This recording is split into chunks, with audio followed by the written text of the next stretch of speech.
CBI को बड़ा झटका लगा है। दोनों मामलों में जमानत मिली है। यहाँ शराब घोटाला के एक आरोपी को और मिली जमानत। इसी प्रकार केजरीवाल जी को मिलनी है जमानत। देखिए ईडी सीबीआई को एक और झटका, जिसमें केंद्र सरकार की साजिश का पर्दाफाश। हाई कोर्ट के आदेश को किस प्रकार से माननीय सुप्रीम कोर्ट ने पलटा, वीडियो में बताएंगे आपको।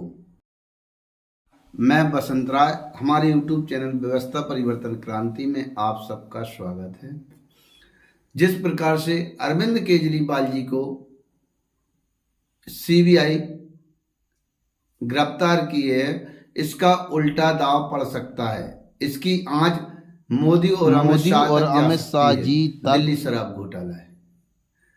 इस पर आज हम चर्चा करेंगे कैसे यह दाव उल्टा पड़ सकता है, क्योंकि शराब घोटाला जो सीबीआई ईडी बता रही है वह ऐसा तो है नहीं कि अरविंद केजरीवाल जी ने एक दिन में कहा और मनीष सिसोदिया ने दूसरे दिन चालू कर दी पॉलिसी।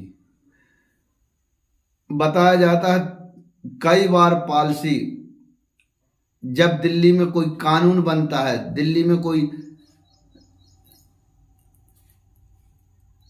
सिस्टम बनता है, तो उसके पहले और बाद में, यहां तक कि विधानसभा के पहले एलजी आप सब को मालूम है एलजी किसके अधीन आते हैं। एलजी महोदय केंद्र सरकार के अधीन आते हैं। कई बार 20,000 करोड़ सीबीआई बता रही है, इसकी फाइल जब बनी तो कई बार उस समय वर्तमान एलजी अनिल बैजल जी थे। कई बार फाइल लौटाई, ये कमी है, ये सुधार करिए और उसके बाद फाइल तैयार हुई और एलजी महोदय ने दस्तखत किए। इसके बाद में 13 लोगों के और दस्तखत हैं और 150 अधिकारियों के दस्तखत हैं उस फाइल पे। तो ऐसा तो नहीं कि अरविंद केजरीवाल अकेले बना रहे हैं, उसके अरविंद केजरीवाल के अधीन ही वो फाइल बनी। जब यह जांच जाएगी, मनीष सिसोदिया जी ने भी प्रेस वार्ता करके पूर्व में बताया कि इसका जो घाटा लगा है रेवेन्यू में सरकार को, ये किस प्रकार लगा है। जब पहले फाइल तैयार हो गई, आदेश हो गया है एलजी साहब से, फाइल बनकर आ गई और ये स्कीम चालू हो गई। उसके बाद में हो सकता है उनके आकाओं से उनको आदेश मिल गया हो, उसके बाद में ये आदेश मिला दिल्ली सरकार को कि डीडीए और नगर निगम के आदेश से दुकानें खोलिए अब नई जगह।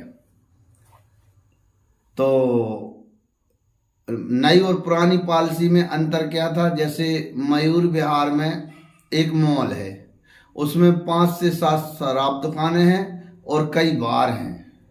और दिल्ली में पहले कई किलोमीटर तक शराब दुकानें कुछ एरियो में नहीं थी, जिससे नकली शराब माफिया हावी होकर शराब की तस्करी करते थे। इस प्रकार से यह पॉलिसी बताया जाता है लाई गई थी। लेकिन जब एलजी साहब ने दूसरा पॉलिसी बनने के चालू होने के बाद आदेश दिया कि डीडीए और नगर निगम से आदेश लेना होगा जब नई दुकान जहां जिस एरिया में हमें खोलना है। अब सोचिए, डीडीए केंद्र के अधीन आती है और नगर निगम में बीजेपी की उस समय सरकार थी, तो इससे कुछ दुकानें नहीं खुल पाई, जिससे वो घाटा हुआ। कहीं कहीं लोगों ने विरोध किया और केंद्र सरकार के बाद माननीय न्यायालय ने उस जगह पर दुकान खोलने से रोका, ऐसा बताया जाता है। तो जो घाटा ठेकेदारों को हुआ उसमें सरकार ने या तो उनका टैक्स माफ किया या उनको कोर्ट के आदेश पर उनको पूर्ति की। इससे सरकार को, इस पॉलिसी बनने से सरकार को घाटा है। तो आप विचार कीजिए, एलजी साहब के पास कितने बार यह पॉलिसी गई और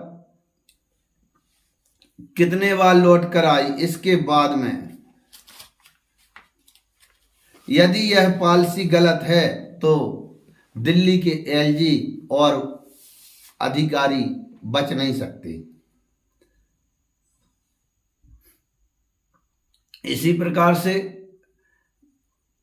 इस पॉलिसी में बताया जाता है कि यह पॉलिसी एक सरकार को बहुत लाभदायक थी, क्योंकि जहां